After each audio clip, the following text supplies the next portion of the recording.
Hey, this is Mark in San Antonio, Texas. I love the Gospel Tangents podcast because it has some of the best and most diverse guests in the field of Mormon studies. Welcome to Gospel Tangents, the best source for Mormon history, science, and theology. I'm Rick Bennett. Not everyone agrees that the documentary hypothesis is the best explanation for the Old Testament. It turns out that European and American scholars disagree about the documentary hypothesis. In our next conversation, we'll talk about more about these differences. Check out our conversation. So that leads up to Wellhausen, and his whole project was quite a bit different from those earlier scholars. All right, we took a big detour there. We'll Yep. go back to them. Okay. Yeah. So, but he came up with a P source then? He didn't come up with it. Oh, he didn't? Yeah, no. And really the P source was Jean Ostruc's E. Oh, really? Yeah. Yeah. So the priestly source, the priestly creation is Genesis 1. It was just that earlier scholars called that the Elohist source, so they called it E. But it wasn't really that Wellhausen came up with those different sources at all. Throughout the whole 19th century, scholars were talking about Deuteronomy as a source, the priestly source, J source, E source. They were talking about all of those different sources. It was just that Wellhausen came up with a historical argument that synthesized all of that material into one argument. So how does P relate to E then now? So if we're talking about now, Wellhausen's documentary hypothesis became pretty widely accepted by the end of the 19th century and the early 20th, to the point where scholars started to fragment those sources down even further. And it got to be pretty intense throughout the 20th century, especially in the 20s, 30s, and 40s. And it wasn't until the late 1970s that German scholars started to question that model, the documentary hypothesis. Okay. That was through the influence of form criticism. Form criticism is another tool that scholars use to try to understand the history, but also the purpose of why texts are written. What sort of purpose in real life would they have had for the author and the audience? And so Sitz im Leben, the setting in life, is a phrase that you'll see a lot. To give a spelling on that one. Yeah, I'll give it to you. Yeah. So that was really key to trying to understand the historical writing of all parts of the Hebrew Bible.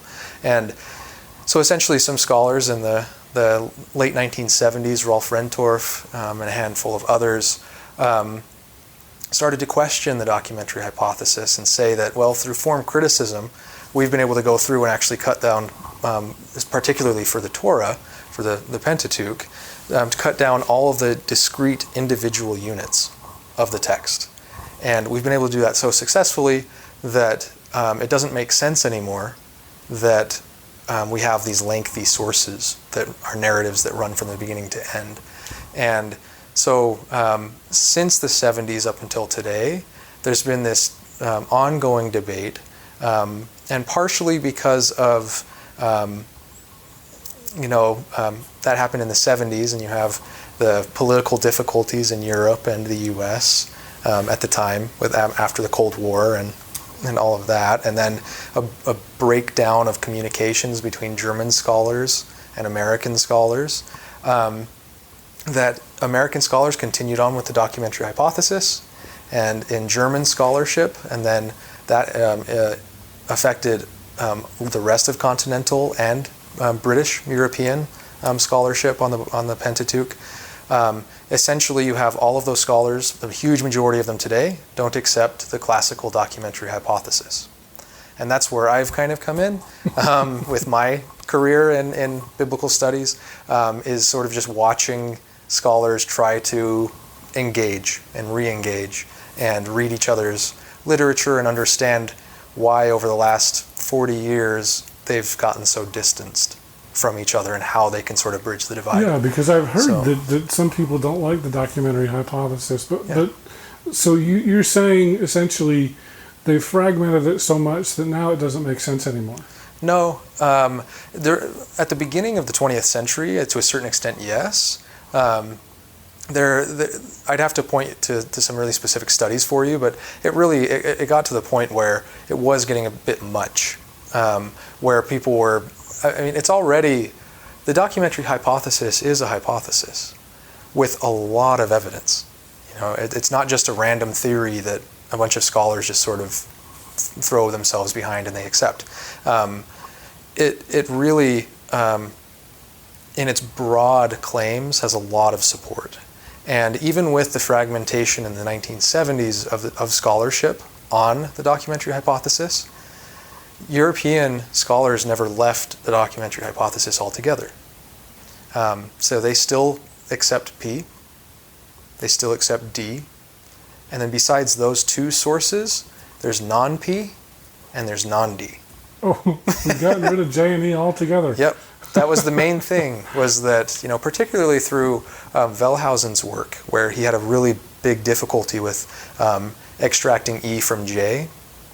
As scholarship continued to develop, a lot of German scholars in particular kept saying that J and E, there really isn't a whole lot that points to this actually being a narrative source that runs through.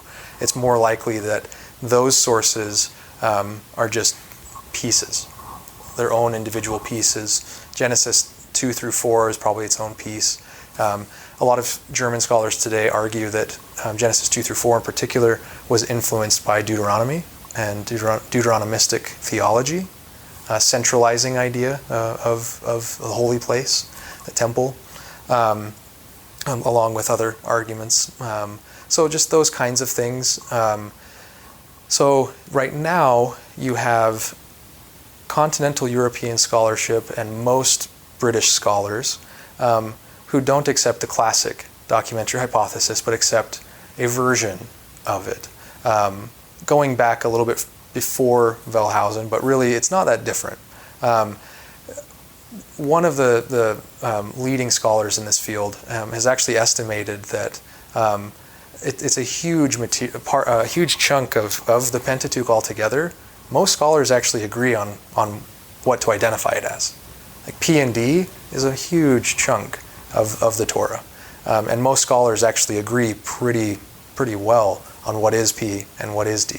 It's just mainly on J and E, or non-P and non-D, that they disagree with. I like J and E better. Right. It's Yeah. more catchy. Yeah. Well, I guess my question is then, so was it Asherah?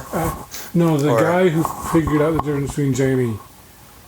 What was that? Oh, the early one, Jean Astruc. Astruc. Yeah. So, but because from what I understand, you know, we're switching the name of God between J and E. So, if E has essentially become P, we still have this issue about Yahweh and Elohim. I guess current scholarship is saying those are just interchangeable, or I don't understand.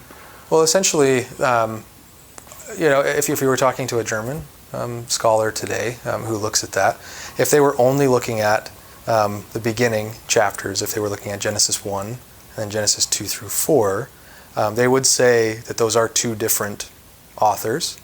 It's just that the main difference between maybe Konrad Schmidt, who's a leading scholar in Germany, between him and one of the leading scholars here in America, Joel Baden at Yale Divinity School, the difference between them isn't that they're identifying those as different sources. They actually agree.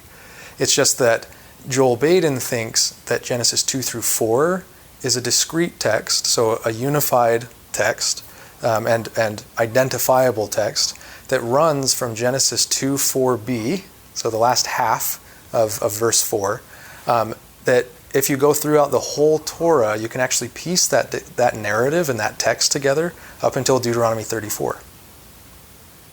So that's the main difference between scholars right now. Because don't they continue to switch between Yahweh and Elohim throughout Genesis? Yeah, he's not arguing that from Genesis 2 through Deuteronomy 34, that all of that is J. It would be jumping around quite a bit. You'd be taking out a lot of that text to get J, especially Deuteronomy. He doesn't argue that any of Deuteronomy except for some of the chapter 34 was written by J. So you'd be getting a whole lot less of Genesis 2 through Deuteronomy 34 with what Joel Baden is arguing is J. But that's the difference between the two of them. Conrad Schmidt might think that that the author of Genesis 2 through 4 wrote some other parts maybe of Genesis, but it's not going to be very much if it is any. And he might even just think that Genesis 2 through 4, that was written at a specific moment, and it doesn't necessarily connect with any of the rest of the Torah. So as far as authorship goes. All right, so where are we at today because it seems like some scholars don't like the documentary hypothesis, and then we've also got the biblical literalists who I assume would hate it. Right, yeah, no. A lot of people really don't like it still, and there have been a handful of different attempts by more traditionally minded scholars to sort of come up with new methods and new approaches to explain all of the problems that we've been talking about the formation of the Pentateuch particularly. A lot of people really don't like it, but really a lot of the time, like there are a handful of scholars that try to say, oh, well, this fragmentation of the scholarship obviously makes it so that the documentary hypothesis goes away, and then we don't have the problem of, the 5 books being written later. But none of that goes away. If you don't accept the documentary hypothesis, that's fine. There's a whole lot of evidence to support a version of the documentary hypothesis. So really the main competing arguments right now within scholarship are what I described. So you can either go with the documentary hypothesis, which tends to argue that the different sources were written a little bit earlier. So maybe the earliest of those would be 8th, 9th century BCE, which I haven't mentioned yet, is really early for writing, lengthy writing in Hebrew, at least, because one of the main arguments that really sort of shuts down the possibility of Moses being the author of the Torah is the fact that written Hebrew didn't develop until after Moses' life. Moses didn't speak Hebrew? He would have spoken it, probably a version of it, a much earlier version of it. But yeah, he wouldn't have written it, not in the form and in the linguistic linguistic form, I guess is really the best phrase I should have used, that the Torah is written in. It doesn't develop until after his life. So there are continuing debates about that as well. What does that mean for the writing of it? But really,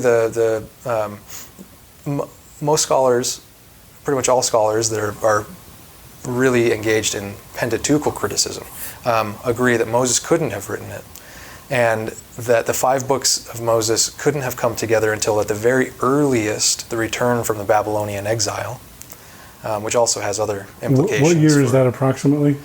That would have been 530 BCE or so toward the end of the 6th century BCE. And so that's the earliest that they would have been compiled together. That's like more conservative. So the Torah would have been compiled, and I'm going to try to put this in Book of Mormon terms. Right. The Torah, the 5 books of Moses, would have been written long after Lehi left Jerusalem. Compiled in the 5 books, yes. Yep. And that's an interesting. That leads into your paper, doesn't it? A little bit. Yeah, there's definitely some connections there. Yeah, if we're shifting gears here. So before we go there, because I still want to hit this idea of, what do faithful Latter-day Saints and even faithful Christian scholars do? Do they just? Because it seems like, at least in my Sunday school classes, when we do talk about the Old Testament, ain't nobody talking about the documentary hypothesis. Yeah, no. We're just going to take it on faith. Moses wrote these first 5 books, take it or leave it, and we're going to take it. Right, and even if it comes up. Yeah. And so, people might get into, did the flood really happen? Were Adam and Eve real people? Yeah. But nobody's going to spend any time on a documentary hypothesis. And I think most people are going to just say Moses wrote all 5 books. Probably. And a story. Yeah. And so how is there a way to talk to people and get them to understand the documentary hypothesis, or should we just leave them alone and say, yeah, I don't believe that way? It's really up to each person's perspective, I guess. I'm this has been kind of annoying to some people over the years, but I tell people I'm not a theologian. I'm a historian, so I'm trying to understand as best as we can with the tools and the methods and the sources that we have today, the actual writing of those texts. And so as far as an individual person, whatever their religious faith is, wants to understand the history of the Bible, I approach it as if we're sitting in a college class and we're just talking about all of those basic points and the things that we've discussed and more. There are lots of other things that we could go over, and it's more of a history lesson, right? A literary lesson as well, because like I said, the history does affect how we understand the different stories in Joshua, but really ultimately it's sort of a literary question of, okay, well, what is the author of that text trying to say to their audience? We know this about history, that Jericho didn't actually collapse because the wall didn't go around the whole city, but what does that mean about the author then? What are they trying to say to their supposed audience that we suppose they're writing to? So yeah, it's really up to each individual. If like some people, if they're talking to me, they're probably already interested in that to a certain extent. Most Sunday school people are going to be like, stay away from Colby. Yeah. Yeah. So and it's not like I just sort of bring that up out of nowhere. This is sort of my career path, and this is what I study, and this is what I spend my time, engaging. So yeah, it kind of just depends. But if people are interested in it and they have questions, and as we chat, I give them as much information as they want. So all right. Yeah. I hope you enjoyed our conversation with biblical scholar Colby Townsend. In our next conversation, we'll talk about secret combinations, which are mentioned in the Book of Mormon. Are there other references to secret combinations that existed in the days of Joseph Smith? Colby tells us about a French group. When you look at newspapers of that period, in the late 18th century, the phrase secret combination starts to pop up a lot, and in particular against the Jacobins. So one of the documents that I looked at in that chapter was a review of a recent history. This is in the late 1790s. It was an American review of a French history of the Jacobins. If you'd like to hear the entire interview uncut, please subscribe to patreon.com/gospeltangents. And for just $5 a month, you can hear the entire interview without any interruption. If you'd like a paperback version of our transcripts, go to Amazon.com and do a search for Gospel Tangents interview. Also, if you'd like to give the money to me and not Amazon, please subscribe on my website, and I'll be able to send you a transcript as soon as they are completed, and click the subscribe button. You can also find our latest information on Facebook.com/GospelTangents, as well as we're on Twitter @GospelTangents. And don't forget to subscribe on Apple Podcasts. The link is at tinyurl.com/gospeltangents, and you can subscribe there. Also, please give us a 5-star review. If you want to support all of the podcasts as part of the Dialogue Podcast Network, go to lyceum.fm, that's lyceum.fm, and do a search for Dialogue Podcast Network or Gospel Tangents, because, that's a pretty cool one too. Thanks again for listening. Click here to subscribe, here for a transcript, and over here we've got some of our great videos. Thanks again.